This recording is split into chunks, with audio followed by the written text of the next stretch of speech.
Fans ఎంతో ఆసక్తిగా ఎదురుచూస్తున్న టీ20 వరల్డ్ కప్ జూన్ 2 నుంచి మొదలు కానుంది. జూన్ 5న ఐర్లాండ్ తో జరిగే తొలి మ్యాచ్ తో టీమిండియా టైటిల్ వేట షురూ అవుతోంది.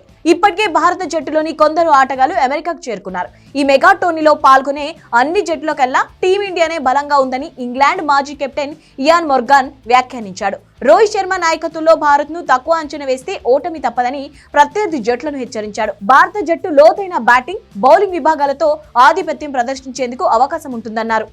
ఈ టోర్నీలో మొదటి ఫేవరెట్ టీం భారత్ జట్టేనని మోర్గాన్ తేల్చేశారు. మైదానంలో అనుకున్న విధంగా భారత్ ఆటగాళ్లు రాణిస్తే వారిని అడ్డుకోవడం చాలా కష్టమని అభిప్రాయపడ్డాడు. భారత్ కు ఎవరైనా ఓడించగల సత్తా ఉందన్నాడు. ఈసారి మెగా టోర్నీలో రోహిత్ టీం మరింత దూకుడు ప్రదర్శిస్తుందని ఈ ఇంగ్లాండ్ మాజీ కెప్టెన్ అంచనా వేశాడు. కాగా ఈసారి టీ20 వరల్డ్ కు అమెరికా, వెస్టిండీస్ సంయుక్తంగా ఆతిథ్యం ఇస్తున్నాయి.